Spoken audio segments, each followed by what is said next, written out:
Olá pessoas, mais um vídeo para o canal, sempre buscando estimular a participação para um debate saudável, com alternativas e respeito ao próximo. Se você está chegando agora, se inscreva em nosso canal, acione o sino para ser notificado sempre que um vídeo for postado.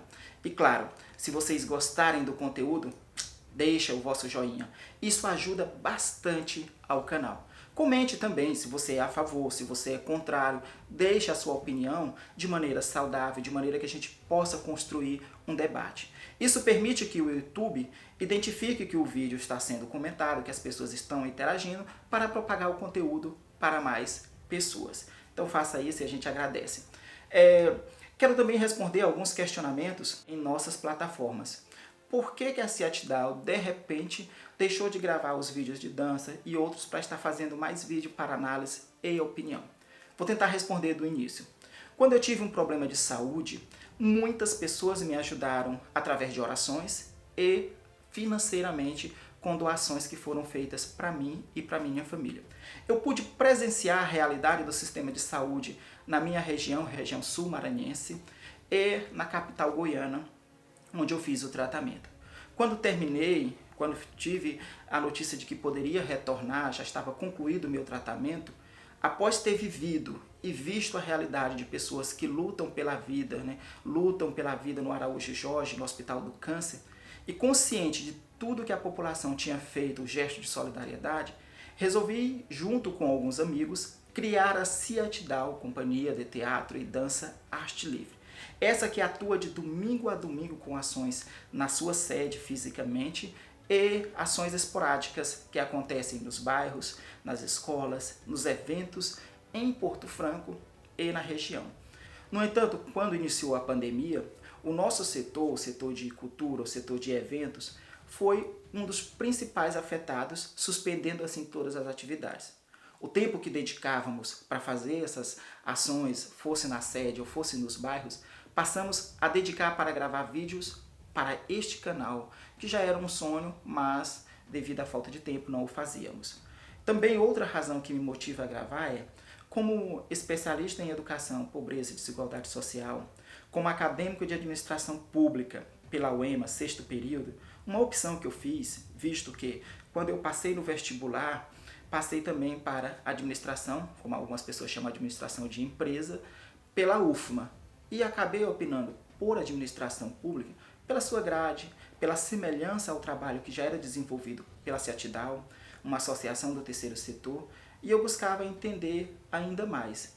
E hoje eu percebo que o conhecimento que estou colhendo, o que eu estou aprendendo, ele só terá melhor resultado se compartilhado para que outras pessoas possam concordar ou discordar da minha opinião, para que assim a gente possa chegar naquilo que é melhor para o maior número de pessoas. Então, dito isso, deixa de jabá e vamos direto ao conteúdo de hoje. Roda a vinheta.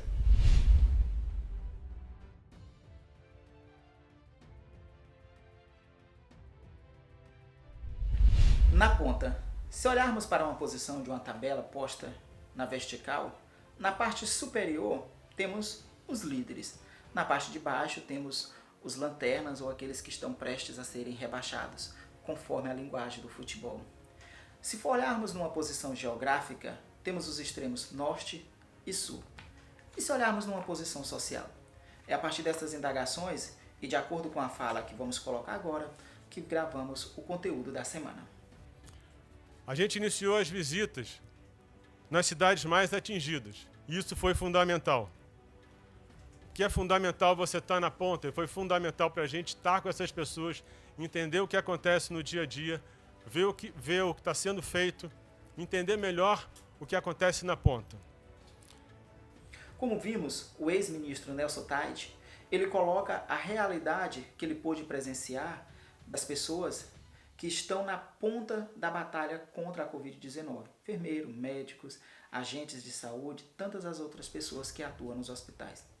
Ele traz também no seu olhar, em virtude da sua visita ao estado do Amazonas, à capital Manaus, o olhar em relação a uma posição geográfica, visto que ele sai do Distrito Federal, sai de São Paulo, sai da região sul e sudeste e vai à região norte do país e se depara com aquela realidade.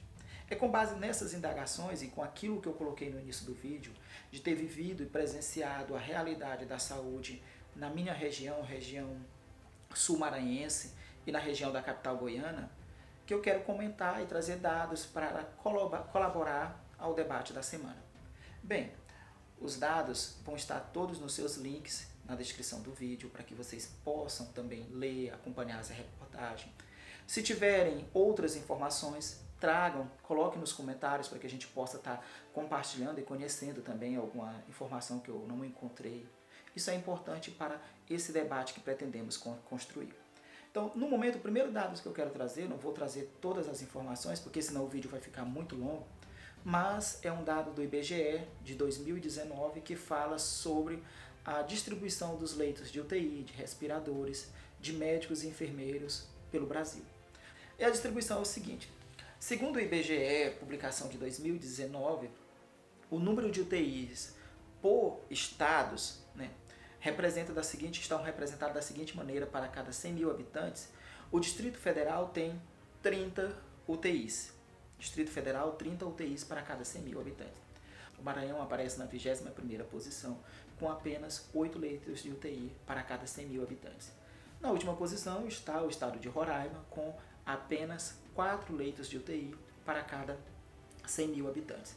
Número de respiradores para cada 100 mil habitantes, o Distrito Federal tem 63. Maranhão, 25º, com apenas 14 respiradores. Na última posição, o Amapá, com apenas 10 respiradores para cada 100 mil habitantes. Em relação ao número de médicos, novamente Distrito Federal aparece liderando com 338 médicos para cada 100 mil habitantes. O estado do Maranhão é o último desta vez, com apenas 81 médicos para a mesma proporção de habitantes.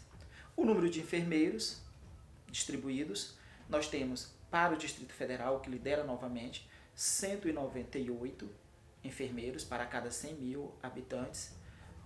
O Maranhão é o 22º, com apenas 106 enfermeiros para cada 100 mil habitantes. Por fim, nós temos o estado do Pará, que tem apenas 36 enfermeiros para esse número de habitantes. Percebam a diferença que há nessa distribuição em relação UTIs, médicos, enfermeiros e respiradores. E quais são os estados que mais são prejudicados? São os estados do Norte e do Nordeste. Confira a tabela na íntegra.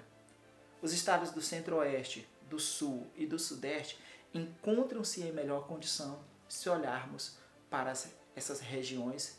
Quais são os fatores que contribuem para isso? É um fator de repasse da União? É um fator de aplicabilidade dos recursos? Quais são as contribuições que levam-nos a ter essa diferença tão absurda de um estado para outro? Bem, sim, há corrupção. Há corrupção nesses estados, há corrupção também lá no sul, mas o que me parece é que para a nossa região há uma menor participação popular. As pessoas elas não têm uma organização capaz de ser mais intensiva, de ser mais participativa e de cobrar diante de suas necessidades. Sejam as associações, sejam os representantes de lojistas, sejam os representantes de comércio, sejam os representantes das indústrias. Todos esses fatores contribuem. Igualmente contribui também o fator de repasse. A gente pode até no futuro gravar um vídeo falando sobre repasse e arrecadação dos estados. Quantos estados recebem da União, quantos os estados repassam novamente para a União, como funciona isso, porque isso é importante. No entanto, como o objetivo dos nossos vídeos é sempre focar na participação popular, é por isso que nos refletimos ao olhar de como se dá a participação. E eu quero trazer, como foi exposto, a importância dos dados que são apresentados pela mídia, pelos portais de transparência. No último vídeo que você encontra aqui, eu falei disso, a importância do cidadão estar mais atento à aplicabilidade do governo. Nessa pesquisa que eu fiz em relação ao estado do Maranhão, tem uma reportagem do Imirante, se eu não estou equivocado, de 2013, que apresenta que houve uma queda no número de UTIs no Maranhão, mas depois uma outra pesquisa da própria Associação de Medicina Intensiva diz que o Maranhão houve um aumento em relação ao número de UTIs. Mas o que eu percebo essas falhas, elas não são somente de um governo, mas de uma sequência de governo. Enquanto nós, como cidadãos, estamos fazendo uma defesa política partidária e não olhando para a necessidade que de fato há de ser olhada, que é como está sendo aplicados os recursos, quais são os recursos que estão sendo recebidos. Isso apresenta-se de uma maneira, não somente no estado do Maranhão, mas pelo que eu pude perceber nessa pesquisa, é que está distribuído na região norte e nordeste, independente se seja governo de esquerda ou governo de direita. O que nota-se é que não houve uma preocupação em investir em saúde pública no Brasil. E esses fatores são apresentados agora diante do colapso que o Brasil está vivendo, o colapso da saúde pública diante da pandemia da Covid-19. Então é por isso que a gente traz essas reflexões, para que a população ela possa buscar mais informações. E quando eu digo buscar mais informações, também temos que estar atentos aos veículos de comunicação. Às vezes a gente bate na Globo, na própria Record, não sei, tanto faz o canal. Mas confiamos em um canal de comunicação que é pago para propagar a ideologia de um partido ou para propagar a ideologia de um determinado candidato.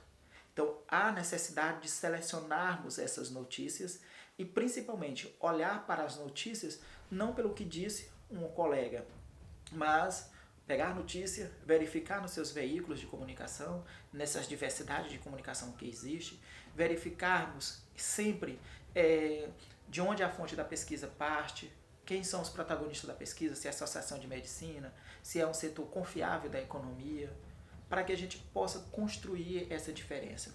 Há uma frase que está circulando bastante, que não estamos no mesmo barco, no máximo no mesmo mar, uns agarrados em troncos e outros em iates. É uma frase verdadeira. Se nós olharmos para a condição, principalmente de quem está nessas regiões, norte, nordeste, nós estamos a mercê. Até mesmo grandes empresários, aqueles que têm mais dinheiro, estão usando táxis aéreos para sair do Amazonas, para sair do Pará. Houve agora um incidente com um avião, vou deixar o link também, de uma pessoa que estava saindo de Pernambuco para conseguir uma UTI em Teresina e o monomotor caiu, matando a pessoa que estava doente, matando o médico e a enfermeira e o piloto. Ou seja, quem tem recurso está saindo para buscar alternativas, seja no Brasil ou seja até em outros países. E quem não tem? Há a possibilidade de dizermos que estamos no mesmo barco? Não, não existe essa possibilidade. Nós não estamos no mesmo barco. Nós estamos no máximo no mesmo mar em uma tempestade. Essa é uma realidade. E por isso que é a importância de confiarmos ou não confiarmos na comunicação, mas de buscarmos alternativa, de pluralizar o debate, de sermos sinceros conosco e com os amigos, de informar o que de fato precisa. E eu sempre bato na tecla quando eu falo do isolamento social. Como eu disse, o nosso setor, o setor cultural, o setor de eventos, tenho pretensão de gravar um vídeo falando quanto ganha cada membro do Arte Livre, que essa é uma pergunta que já nos fizeram também, mostrando o quanto nós estamos sendo prejudicados. Mas para alguns há uma rendazinha, outros estão recebendo um auxílio, A Ciatidal ela não dá uma renda alta para ninguém, mas segundo dados que eu quero deixar também, no Brasil, segundo o IBGE, dados oficiais e que foram publicados recente, a população brasileira, mais de 50%, vivem com apenas menos de 600 reais meses, ou seja, uma média de 400 reais. E essas pessoas que igualmente participam da companhia estão sendo prejudicadas. Mas a nossa orientação é, aqueles que precisam e que de fato têm que estar na rua, têm que trabalhar, vão. Aqueles que não estão precisando, não fiquem batendo o pé. Você vai para trabalhar, ok. Chegou em casa, se aquete, evite de estar na rua. Essas são as recomendações que fazemos, mas nunca com o objetivo de julgar aquele que está trabalhando, com aquele que precisa sair, pois a miséria, a dificuldade, a fome, ela é uma consequência social, é uma consequência de vários fatores que nós já temos, por nós não temos, como a gente sempre diz, quem ganha 600 reais tem capacidade de ajuntar, de ter uma economia. Quem sustenta filhos com apenas R$ 400 mensais tem o suficiente apenas para comer. E quando isto falta, dói. Enquanto outros estão na condição de fazer churrasco, de beber e de ficar tranquilo em suas residências. Essa é a realidade do nosso Brasil. Então, somos conscientes. Esse momento vai agravar ainda mais a situação.